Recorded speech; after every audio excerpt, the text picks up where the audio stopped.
Hi, it's me, the Kilian. Thought I'd quickly do a casual review of Civ 7, see how it feels. It's absolutely not because I want my goddamn money back. A lot of reviewers say go in with zero expectations.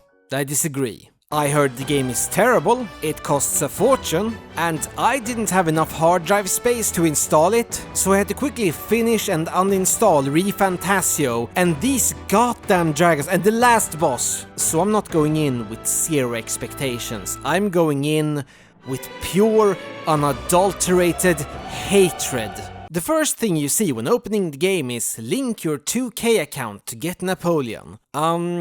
Why don't you link my balls to your logo, 2K? Then we pick our character, not our civilization. In Civ 7, you change civilization 3 times, one after every age. Is this a good thing? Yes, if you're a Take-Two shareholder. Cheap to make and can be sold at full price. Now, for leader, Firaxis went with an older definition of leader. Kinda has a Wikipedia page. But let's see what we have here. 3 Germans, nice, including LGBT rep and zoophilia, stop it Kilian. 3 Americans, you added literally who, but no Latinas. 2 Italians, 3 Africans, which is not a country. I'm the only person who's gonna react to this. Queen of Sassau unlocks Songhai and Buganda. The distance between Songhai capital Gao and Kampala is like 4,000 kilometers. That's Amsterdam to Tehran. But if they sell Dutch Empire DLC, Xerxes won't be able to unlock it. And that's not it. Jose Rizal, Filipino nationalist, unlocks Hawaii. We gotta move on. Like, we'll be here. And who's this guy? Keiju Confucius. He shares the name with the Chinese philosopher who was famously tall. And he is the shortest. He was also ripped. We should be able to see. Okay, we have to move on. New Britain? 1 month DLC, €30? That's hilarious. That's pretty funny. Maybe do a cultural victory? We can build some wonders and I can share some controversial opinions. So I picked Rome and I was defeated by Israelis and Assyrians. Let's ignore the mission statement. Civ 7 has a brand new economic victory. So I'll pick Machiavelli, and I'll do cool schemes for the video. This time I picked Greece, but my country started to look like Yugoslavia. That could have been a what did Kilian mean by this situation, but luckily, by the time the second age hit, I was so far behind, I decided to learn the game's new features. Oh, you can build buildings on the same slot. Oopsie. You can transform settlements into cities. Huh. Wish I had known. Wait. Sid, hold it. Are you telling me they're not cities? So I can, like, add sections to a city? Hold it. Oh, I can build a continent-spanning city, and then with the future tech, that's a goddamn. We are doing a 1-city playthrough. Who to pick? Japan, obviously. Himiko. A ruler a Chinese historian kinda heard about from a buddy. Then he wrote, this king was bad, he died, so they have to elect a new monarch, who's a wizard. Firaxis heard this and said science leader, instead of giving her spells. Pick civilization. The game recommends Khmer because they are on the same continent. You are making an enemy. I'll pick Maya because science and they are cool, and that is what cyberpunk is. Fight me, philosophy fans. Her bonus is getting science from every person she's friends with. So we'll pick a huge map, and there are no huge maps. We haven't even started the game yet and it's already missing a feature. Map generation has been mocked relentlessly. There's no Earth map and every single map generated looks like this. Difficulty, deity obviously, but just a quick heads up, this is a long game, so why don't we look away from the screen to rest our eyes. Keep looking away. You can look back now. There we go, back. Fun! First we'll build a scout and there's no auto-explore button. We are 2 minutes in and it's already missing a feature. It's time to travel around the world and make friends. First Civ we meet is Harriet Tubman. We'll ask her for a science collaboration, she says no. And because of this she will hate me for thousands of years. And there's nothing I can do about it, because whenever I try something she'll denounce me the next turn. But more important than that, What is this, Firaxis? Did you run out of money? Turn 50. Our main rival wants to take the capital, but can't reach me ever. They have removed barbarians and replaced them with aggressive city-states. This is actually a good improvement. Calling someone a barbarian for no reason is Now though, my xenophobia roleplay is very personalized. It's turn 100 and I'm starting to build that mega city. I also got myself some allies. You may have noticed the quest tab.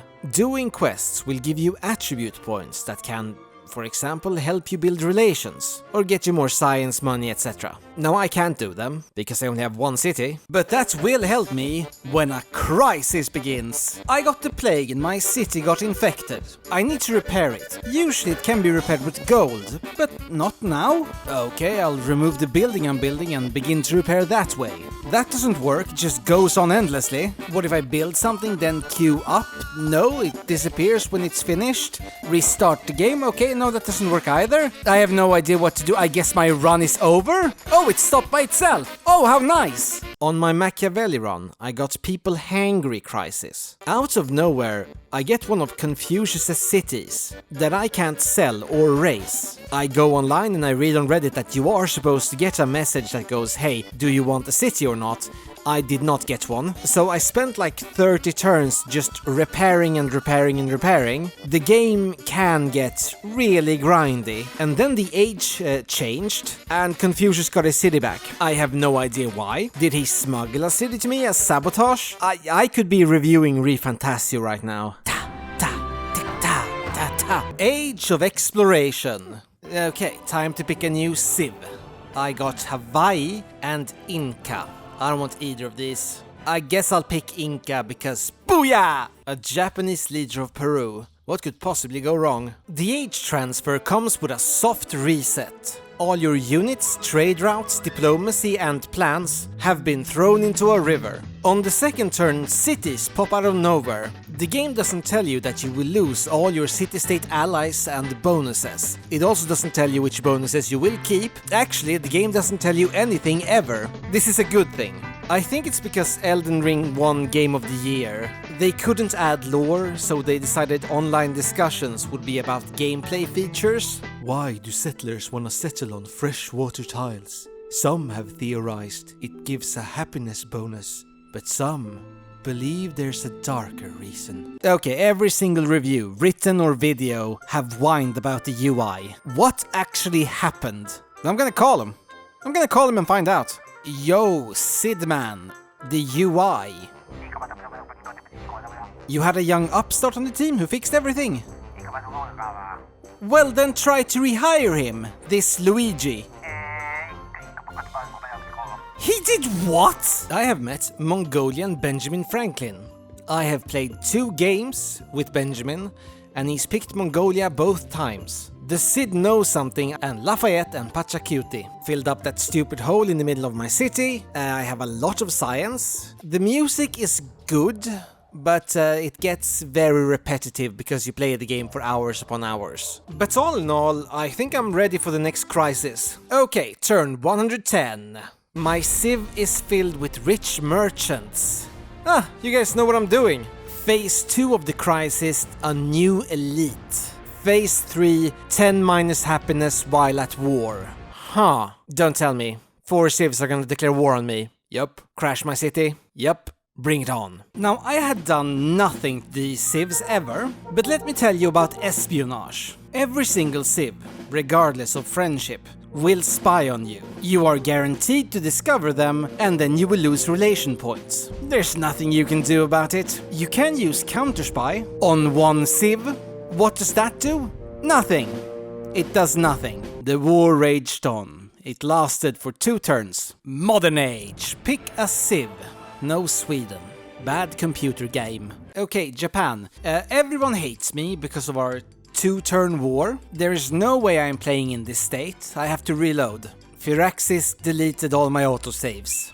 That is also hilarious. Good job. Things we need to do now. Complete the space race, alright? expand our city to cover the entire continent, and rename our sections to fit the theme. But we can't. Another missing feature. You missed out on a great joke. I would have called them like Alpha, Beta, etc. And then I would have named the capital Cardiff. Would have been hilarious. It's always great when the Welsh show up. I can't expand all over the continent because Pachacuti is in the way. It's only fair, I did steal Inca from the most famous Incan. My former ally also placed her capital in the way. I'm just gonna place a fortress settlement right next to it. It wasn't until turn 58 those 4 civs declared war on me again. This will be a challenge. If I didn't have bomber planes. It still took me hours, 40 turns, and looking up on Reddit how to capture a city if the game suddenly decides you can't capture it. But finally, I officially have a continent-spanning city. Then, in the middle of it, I launched the rocket and I finished the science quest. Feels good about my current civilization, let's bring out the future age. What do you mean the game is over? It stops at the moon landing, everything else is DLC? Wow, great game! I give it a 9 out of 10. So this video was a total bust. Or was it? Maybe I can re-edit it. No! I can re-fantasio it! Thought I'd quickly do a casual review of Re-Fantasio. The first thing you see when opening the game is this king was bad, he died, so they have to elect a new monarch who's a wizard. It's time to travel around the world and make friends. Our main rival wants to take the capital. LGBT rep and zoophilia. Kilian, yes! I also got myself some allies. Doing quests will give you attribute points that can, for example, help you build relations. The music is good, but it gets very repetitive because you play the game for hours upon hours. Ta, ta, tick, ta, ta, ta. It's always great when the Welsh show up. The game can get really grindy, but all in all, wow, great game. I give it a 9 out of 10. No Latinas. I made this video while working on another video. True review, my true opinion on Civ 7. I don't actually care for it.